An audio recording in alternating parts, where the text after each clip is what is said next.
Ini adalah baterai pasir pertama di dunia. Baterai ini berisi 100 ton pasir, bisa memanfaatkan energi terbarukan dengan mengubahnya dalam bentuk panas, serta banyak kegunaan lainnya.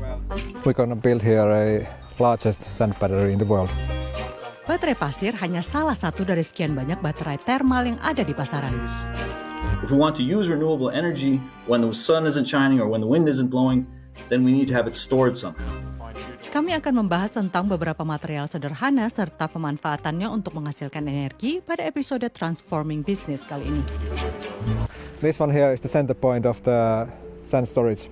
Disinilah tempat yang nantinya menjadi lokasi baterai pasir terbesar di dunia. It's about 30 meters. Ini akan lebih tinggi dari bangunan di sebelahnya, pabrik pembakaran serpihan kayu di sebuah kota kecil Pornainen di bagian selatan Finlandia. We are trying to replace here about 60% of our district heating produced with the wood chips. And the sand battery is able to do that. Ini dia Mikko Pajanen, kepala perusahaan pemanas distrik Finlandia yang berinvestasi dalam teknologi baterai pasir. Baterai tersebut dibangun untuk menyimpan listrik terbarukan menjadi panas. Saat dibutuhkan, panas akan dialirkan kembali ke jaringan pemanas distrik Pornainen. Pabrik baterai pasir pertama di dunia ini jaraknya sekitar 2,5 jam perjalanan di bagian barat Finlandia. Ukurannya 10 kali lebih kecil dari yang akan dibuat di Pornainen. Silo berbahan baja ini berukuran lebar 4 meter dan tinggi 7 meter. Di dalamnya ada sekitar 100 ton pasir lokal. Banyaknya pasir di daerah ini jadi alasan mengapa material ini digunakan sebagai bahan baku baterai. Pasir terdiri dari banyak partikel kecil dengan luas permukaan besar sehingga bisa menyimpan panas dengan sangat baik. Bayangkan ketika berada di pantai saat matahari terik dan betapa panasnya pasir ketika kamu menginjaknya. Baterai bisa menyimpan listrik di pasir pada suhu 500 hingga 600 derajat Celcius dan waktu penyimpanannya bisa berminggu-minggu bahkan berbulan-bulan. Pasir yang digunakan di sini bermutu rendah dan tidak cocok untuk penggunaan konstruksi. Perusahaan di balik teknologi ini adalah Polar Night Energy. We use electric resistors to heat air which is circulated through the sand, and then when the air is hot and the sand is cold, the heat is transferred from the air to the sand and then it's stored there. Saat dibutuhkan, panas yang disimpan akan dilepaskan. Baterai pasir ini terhubung ke jaringan pemanas distrik dan menghangatkan perumahan yang terletak di distrik tersebut. Baterai ini bahkan dapat memanaskan kolam renang berukuran 25 meter ini. Di dunia yang kini mengandalkan energi terbarukan, sebuah studi memperkirakan pada tahun 2040, solusi penyimpanan seperti baterai termal akan mampu menyimpan dan memasok energi hingga 15 kali lebih banyak dibandingkan dengan kondisi sekarang. Jika tidak, bila produksi energi listrik dari angin dan matahari terlampau banyak, maka apa yang terjadi di California bisa terulang di seluruh dunia. There is so much solar energy on the grid that electricity is sometimes actually being thrown out because of it. Energi terbarukan hanya ada dalam periode tertentu saja. Saat matahari bersinar terang atau angin bertiup kencang, maka listrik akan banyak dihasilkan. Kuncinya adalah menyimpan pasokan energi tersebut saat berlimpah dan tidak menyia-nyiakannya, serta menyalurkan energi tersebut ke orang-orang yang membutuhkannya. Pemerintah di seluruh dunia sepakat melipat gandakan kapasitas pembangkit energi terbarukan pada tahun 2030. Inilah alasan kenapa dibutuhkan solusi penyimpanan stasioner yang besar. Baterai termal dinilai lebih cocok dan lebih awet untuk energi dengan jumlah besar. Harganya juga lebih murah. Baterai ini tidak perlu pakai mineral langka seperti baterai ion litium. Jadi kesimpulannya, dalam sistem penyimpanan termal, listrik terbarukan bisa digunakan untuk memanaskan material yang sangat baik untuk menangkap panas dan membungkusnya dengan isolasi sehingga menjadikannya semacam termos raksasa. Itulah sebabnya saat ini beberapa perusahaan turut menggunakan material alami. We make individual bricks that are half a ton, that each of them stores more energy than the battery pack in a Tesla Model X. Dia ini adalah John O'Donnell yang memimpin Rondo, perusahaan yang membuat batu bata dari tanah liat yang berfungsi sebagai baterai termal untuk industri. Seperti baterai pasir, batu bata menyimpan energi yang nantinya akan digunakan menjadi sumber panas. Bedanya dengan baterai pasir, teknologi yang digunakan untuk memanaskan batu bata bisa juga mengubah panas kembali menjadi listrik. Batu bata bisa menyimpan energi dengan suhu yang jauh lebih tinggi daripada baterai pasir, hampir 3 kali lebih panas atau sekitar 1.500 derajat Celcius. And because Rondo provides the hottest thermal storage that's in commercial operation. Today, only our technology can repower coal-fired power stations at their original turbine efficiency. Batu bata tersebut digunakan untuk proses industri dan Rondo mengatakan satu baterai thermal bisa menghemat lebih banyak emisi karbon per tahun daripada 8.500 kendaraan listrik Tesla. Berdasarkan laporan yang diterbitkan awal tahun 2024 ini, solusi penyimpanan energi thermal listrik bisa mengurangi emisi energi gas rumah kaca hingga 2% pada tahun 2030 dan hingga 14% di seluruh dunia pada tahun 2050.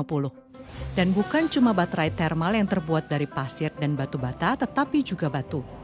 Baterai pemanas stasioner besar yang dibuat oleh Brand Miller ini diisi dengan pecahan bebatuan dan sudah digunakan untuk memenuhi kebutuhan sebuah rumah sakit.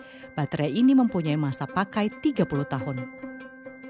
I think rocks have a lot of potential because they're natural, they're abundant. You have them as a byproduct quite often, and they have some nice thermal storage properties that make them attractive. Brand Miller tercatat sebagai salah satu perusahaan yang telah lama bergerak di bidang penyimpanan panas. Mereka termotivasi oleh pemanfaatan energi hijau.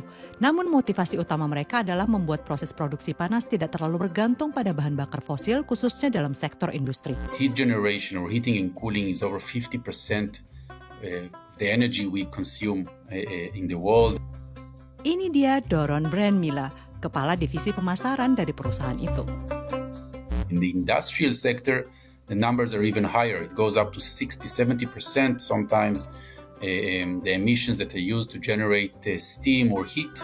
Ini bagian yang sangat menentukan. Jika solusi penyimpanan energi thermal bisa membantu industri untuk dekarbonisasi, kemungkinan besar kita bisa memiliki planet yang lebih baik. Kita akan bahas lagi nanti, tapi terlebih dahulu kita ke Chile. Pembangkit tenaga surya seluas 700 hektar ini memiliki 10.600 heliostat dan menara setinggi 252 meter. Kawasan ini tercatat memiliki tingkat radiasi matahari tertinggi di dunia. Pembangkit di sini memiliki lebih dari 17 jam kapasitas penyimpanan termal menggunakan garam cair. Y durante todas las horas de sol vamos almacenando energía térmica, es decir, almacenando sal a 560 grados centígrados en un tanque muy grande. Tenaga surya ditangkap melalui heliostat atau cermin. Cermin ini memantulkan sinar matahari ke alat penerima yang terletak di puncak menara. Di sini radiasi diserap, memanaskan aliran garam cair yang dingin dan mengubah energi kembali menjadi listrik untuk digunakan saat dibutuhkan. Somos una central de almacenamiento eléctrico que con la luz solar es capaz de generar 24 horas al día electricidad. Es decir, tú puedes alimentar a una ciudad como Calama, que es nuestra ciudad vecina, y tenemos capacidad suficiente para alimentar a la ciudad de Calama 24 horas al día. Baterai thermal sangat berguna saat planet ini mulai mengurangi penggunaan bahan bakar fosil. Ingat bagaimana energi terbarukan yang dimanfaatkan oleh baterai pasir tadi bisa menghangatkan kolam renang di Finlandia? Tapi kenapa ya pembicaraan tentang energi panas itu penting? Menurut Badan Energi Terbarukan Internasional, pemanasan dan pendinginan menyumbang setengah dari total konsumsi energi dunia, jauh lebih banyak daripada listrik dan transportasi. Panas ini setara dengan sekitar 40% emisi energi karbon dioksida. Pada sektor industri, energi menjadi faktor penggerak yang penting. Misalnya dalam pasteurisasi makanan untuk pengawetan, produk seperti susu diolah dengan panas bersuhu sedang biasanya kurang dari 100 derajat Celcius untuk menghilangkan patogen dan memperpanjang masa simpan. Pada tingkat yang lebih tinggi, contohnya seperti pembuatan baja, memerlukan panas sekitar 1.600 derajat Celcius. Saat ini bahan bakar fosil masih menjadi bahan bakar utama, namun baterai thermal sudah mulai menggantikannya. And the faster we can deploy wind and solar and put it to this purpose, we can build a future that is lower cost, that is not volatile in price, and that is zero carbon. Namun, ada yang perlu diperhatikan dari pemakaian baterai thermal seperti yang kita tahu sekarang. Mari kita lihat baterai pasir terlebih dahulu. Baterai ini kehilangan sekitar 30% energinya dan tidak mampu mengubah kembali listrik menjadi listrik. Namun hanya sebagai panas seperti yang telah kita bahas tadi. Baterai pasir juga hanya bisa digunakan untuk kurang dari 40% kebutuhan industri karena kisaran suhu yang dihasilkan lebih rendah. Perlu diingat juga bahwa pasir yang melimpah di wilayah Finlandia ini merupakan sumber daya yang terbatas dan penambangan pasir yang tidak terkendali bisa menyebabkan erosi, banjir, dan terkikisnya garis pantai. Itulah sebabnya tim di Finlandia sedang mengeksplorasi material-material yang mirip dengan pasir. Untuk baterai pasir yang baru, pecahan bebatuan yang merupakan produk sampingan dari perusahaan perapian Finlandia akan digunakan sebagai media penyimpanan. Sementara untuk batu bata, meskipun mereka dapat mengubah energi terbarukan yang tersimpan menjadi panas dan listrik, namun ada biaya karbon dalam proses pembuatannya. Perusahaan itu mengklaim baterai termal dalam batu bata dapat mengurangi emisi yang dihasilkan saat proses produksi pada saat pemakaian di bulan pertama. Karena panas yang dihasilkannya, Rondo juga mengatakan batu bata ini dapat menggantikan bahan bakar fosil pada 90% proses industri. Lain halnya dengan garam cair yang digunakan sebagai tempat penyimpanan, membutuhkan banyak energi agar tetap panas. Bila kita lihat pembangkit tenaga surya di Chile, maka ini menjadi salah satu tempat dengan tingkat radiasi matahari tertinggi di dunia. Sementara batu, meskipun tidak mampu menyimpan panas seperti batu bata dan berdampak besar dalam mengatasi kebutuhan panas dalam industri, jumlahnya sangat banyak. So in many ways, these rocks are more or less free and have very, I would say, minimal environmental impact. Baik itu pasir, batu bata, batu atau garam, baterai termal menandai kemajuan dalam upaya untuk meninggalkan penggunaan bahan bakar fosil. We are entering an era when the sustainability officer and the financial officer can love each other. Sahabat DW, apa menurutmu tentang baterai termal? Tuliskan pendapatmu di komentar ya. Dan jika kamu suka video ini, silakan klik playlist berikut untuk tahu video lainnya yang bertopik serupa.